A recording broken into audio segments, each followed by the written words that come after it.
Hello friends, आज की class हम लोग जानने वाले हैं कि सेंटेंस क्या होता है। तो जो भी पीछे क्लास नहीं देखे हैं तो आप लोगों से रिक्वेस्ट है कि पीछे क्लास देख लीजिएगा। और उसके बाद हम लोग यहाँ पे आज की क्लास में हम लोग सेंटेंस के बारे में जानने वाले हैं, क्योंकि हम लोग जाने थे कि सेंटेंस से आगे हम लोग नेक्स्ट क्लास में जानेंगे। तो वही आज हम यहाँ से शुरू किए। तो चलिए हम यहाँ से क्लास को स्टार्ट करते हैं।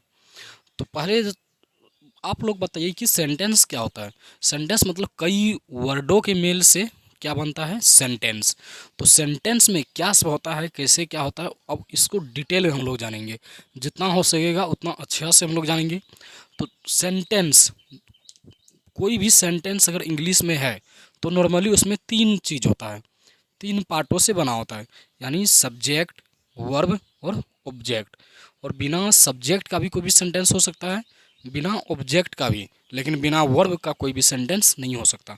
तो चलिए हम यहाँ पे लिखते भी जाते हैं ताकि आप लोगों को सब कुछ अच्छे से क्लियर हो जाए। नहीं तो बोलते चलेंगे तो सभी को समझ में नहीं आएगा। तो इसीलिए सेंटेंस जो है हम लिख देते हैं यहाँ पे। कोई भी सेंटेंस या सेंटेंस मुख्यतः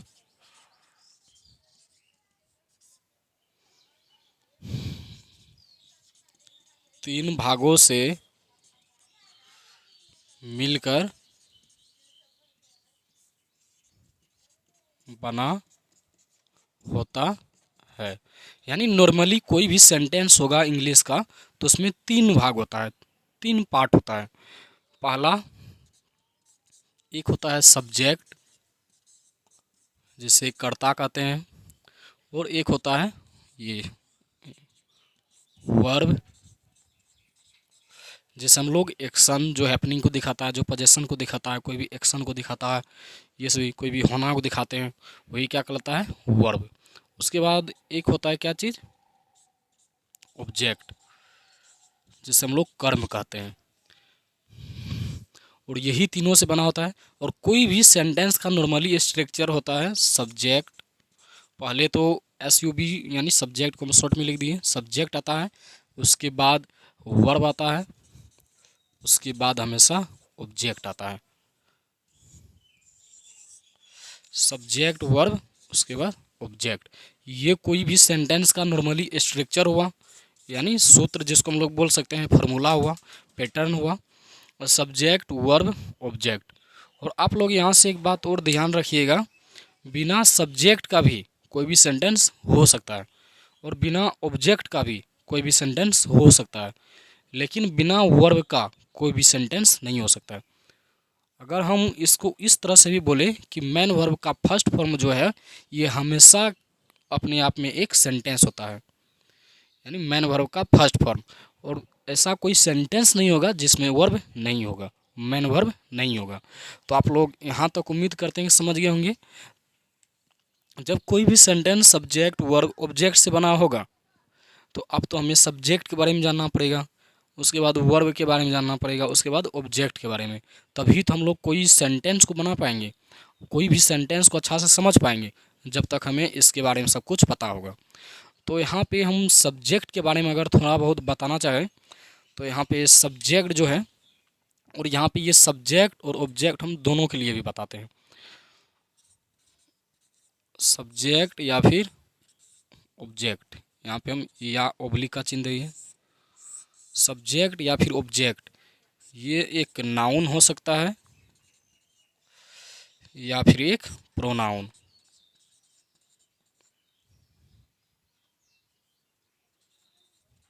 प्रोनाउन मतलब कोई भी अगर सब्जेक्ट है, सब्जेक्ट भी एक नाउन होगा या फिर एक प्रोनाउन होगा। उसके बाद ऑब्जेक्ट भी एक नाउन होगा या फिर एक प्रोनाउन होगा नॉर्मली, यानी प्रायतः ये होते हैं।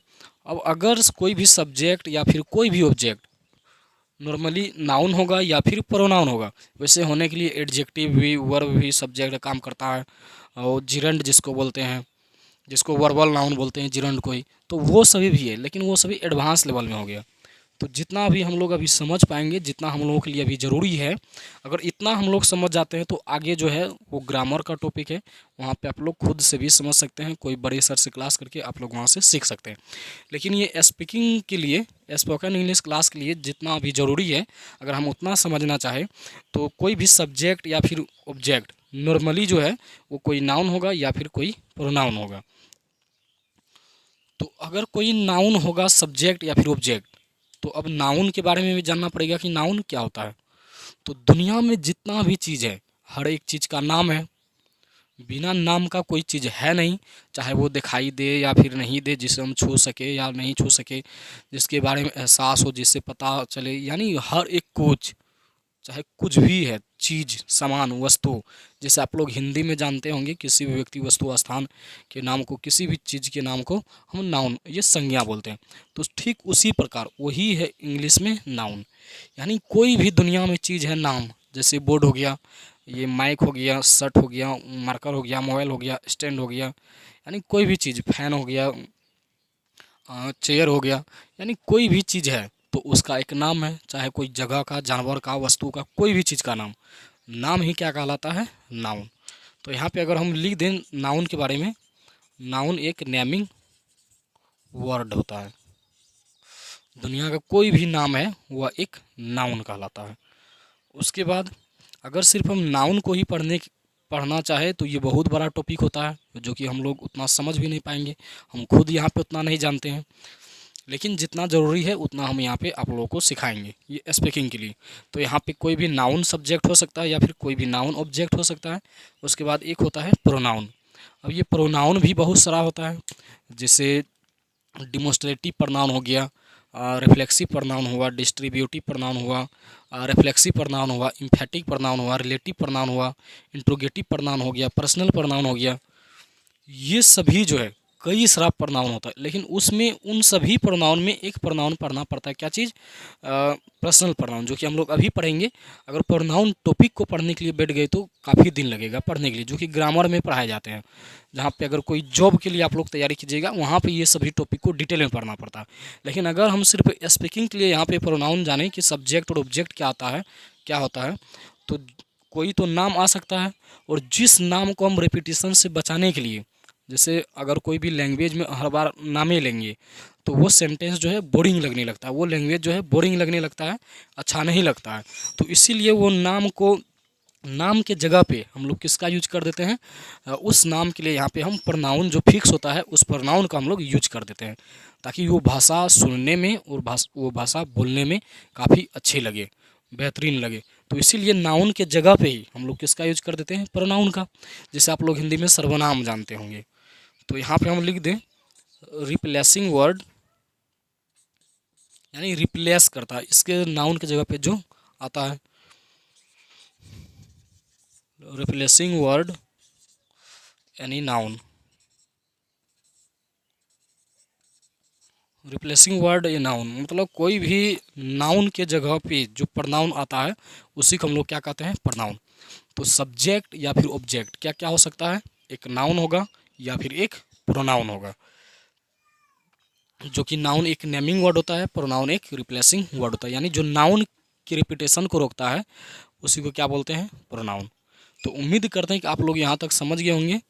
हम यहाँ पे क्या बोले थे, बिना वर्ब का कोई भी सेंटेंस नहीं होगा, बिना सब्जेक्ट का भी कोई सेंटेंस हो सकता है जिसे इंपरेटिव सेंटेंस, और बिना ऑब्जेक्ट का भी कोई भी सेंटेंस हो सकता है। इसका तो काफ़ी सारा एग्जाम है, जैसे आई ईट, मैं खाता हूँ, तो यहाँ पे ऑब्जेक्ट नहीं भी बोलेंगे फिर भी। लेकिन बिना वर्ब का कोई भी सेंटेंस नहीं होगा, अगर वो सेंटेंस है तो उसमें एक मेन वर्ब होगा ही। तो आप लोग पहले यहाँ तक इसको नोट कीजिएगा, और जहाँ पर भी नहीं समझे होंगे आप लोग कमेंट कीजिएगा, हम यहाँ पे बताएंगे।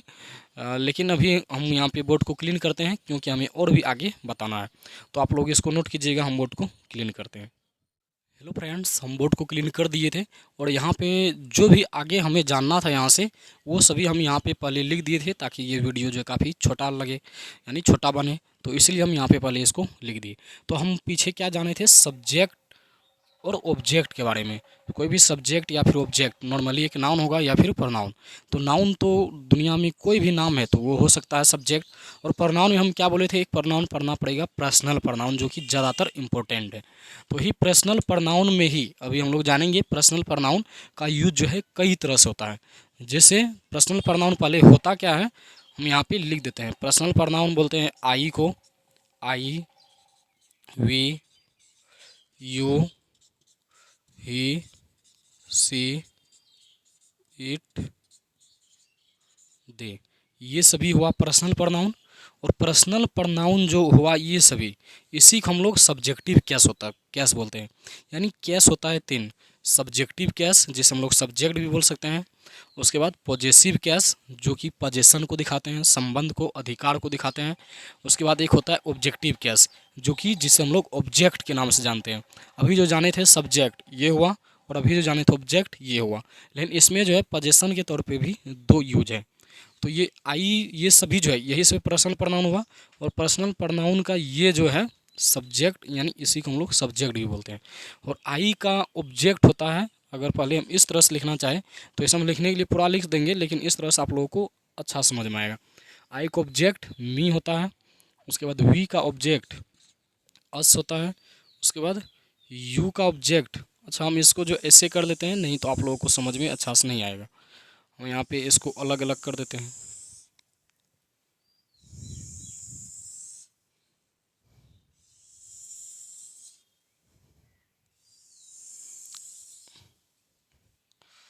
आप लोगों को अच्छा से दिखता होगा सब कुछ। तो आई का ऑब्जेक्ट क्या हुआ मी, वी का ऑब्जेक्ट क्या हुआ अस, यू का ऑब्जेक्ट यू ही होता है, मतलब ये दोनों सेम ही होते हैं लिखावट में। उसके बाद ही का ऑब्जेक्ट हिम होता है, ही का क्या होता है हिम। और सी का हर, सी का ऑब्जेक्ट हर। इट का भी ऑब्जेक्ट इट ही होता है। यू का और इट का दोनों को सेम है। और दे का ऑब्जेक्ट देम होता है, THEM, देम, ये हुआ। और इसका हम पॉजेसिव एडजेक्टिव, पॉजेसिव केस में दो होता है, एक पॉजेसिव एडजेक्टिव जिसे हम लोग पॉजेसिव ये डिटरमाइनर भी बोल सकते हैं, एडजेक्टिव को डिटरमाइनर भी बोल सकते हैं। पॉजेसिव एडजेक्टिव एक होते हैं और एक होता है पॉजेसिव प्रोनाउन, जो कि हम ये सभी का यूज पढ़ना पड़ेगा कि कहाँ पे ये आएगा, कहाँ पे ये आएगा, कहाँ पे ये, और कहाँ पे पॉजेसिव प्रोनाउन आएगा। मतलब हर एक यूज के बारे में जानना पड़ेगा, जो कि हम लोग जानेंगे काफ़ी अच्छे से। हम यहाँ पे क्या करेंगे, तो आई का पॉजेसिव एडजेक्टिव होता है क्या चीज़, माई, और इसका पॉजेसिव प्रोनाउन होता है माइन। उसके बाद वी का होता है आवर, और इसका होता है आवर्स। यू का एडजेक्टिव होता है योर, और यू का प्रोनाउन होता है योर्स, ये हुआ। ही का एडजेक्टिव होता है हीज, और इसका प्रोनाउन भी क्या होता है हीज, ये दोनों सेम है। उसके बाद सी का एडजेक्टिव होता है हर, और इसका प्रोनाउन होता है हर्स, हर्स। उसके बाद इट का एडजेक्टिव होता है इट्स, यहीं पे एस लग जाता है इसमें, और यहाँ पे इसका जो है कुछ भी नहीं होता है, मतलब एक तरह से हम काट दिए। यहाँ पे इट का प्रोनाउन कुछ भी नहीं होता है। और दे का होता है देयर, और प्रोनाउन होता है इसका देयर्स। तो उम्मीद करते हैं कि आप लोग भी इसको समझ गए होंगे। और ये चार जो है आप लोगों को याद होना चाहिए। जब तक ये याद ही नहीं रहेगा तब तक हम कोई भी सेंटेंस को हम लोग सही सही यूज नहीं कर पाएंगे। कहाँ पे किसका यूज होगा, इसका यूज होगा कि इसका, कि इसका, वो कैसे पता चलेगा वो अभी हम समझाएंगे, लेकिन ये याद होना चाहिए। और कहने का मतलब अगर हम सिर्फ अगर अभी सब्जेक्ट और ऑब्जेक्ट के बारे में जानना चाहे तो ये सब्जेक्टिव केस जो है हमेशा सब्जेक्ट की जगह पे यूज होते हैं, और ऑब्जेक्टिव केस हमेशा ऑब्जेक्ट की जगह पे यूज होता है। और पॉजेसिव एडजेक्टिव जो है इसके बाद हमेशा एक नाउन आएगा, और पॉजेसिव प्रोनाउन के बाद कभी भी नाउन नहीं आएगा।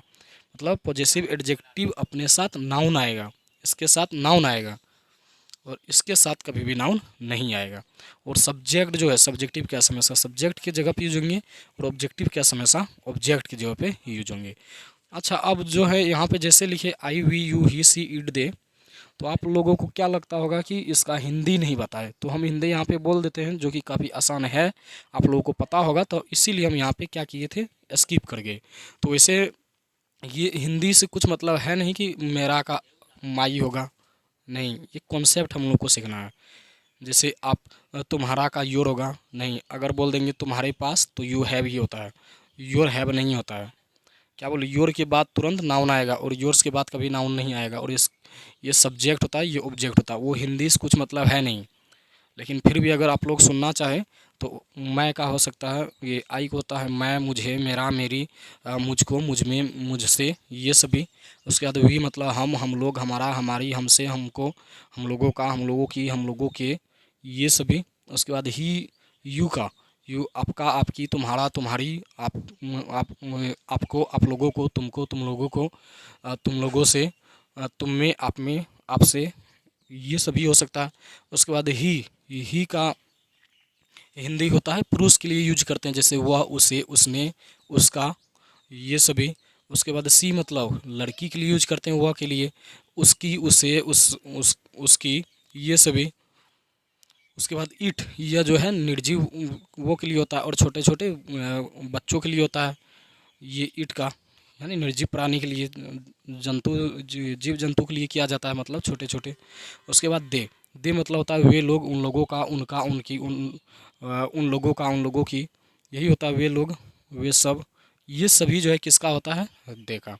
तो वहाँ पे हिंदी से कुछ मतलब है नहीं, इसका यहाँ पे यूज को समझना है कि ये सब्जेक्टिव क्या हमेशा सब्जेक्ट की जगह पे यूज होगा, ऑब्जेक्टिव क्या हमेशा ऑब्जेक्ट की जगह पे, और पॉजेसिव एडजेक्टिव के बाद हमेशा एक नाउन आएगा, और पॉजेसिव प्रनाउन के बाद कभी भी नाउन नहीं आएगा। तो उम्मीद करते हैं कि आप लोगों को इतना ये सभी याद कर लेंगे और ये सभी आप लोग समझ गए होंगे। तो आज की क्लास में इतना ही, हम लोग नेक्स्ट क्लास में जानेंगे कि इसका यूज और भी अच्छे से एग्जाम्पल के माध्यम के साथ जानेंगे कि कहाँ पे क्या होगा। तो अगर आप लोगों को मेरा ये क्लास से कुछ आपको सीखने को मिला है और मेरा क्लास से आप लोगों को समझ में आता है, तो मेरा चैनल को सब्सक्राइब कीजिएगा, अपने दोस्तों के पास शेयर ज़रूर कीजिएगा। आज की क्लास में इतना ही, हम लोग मिलते हैं नेक्स्ट क्लास में। Thank you.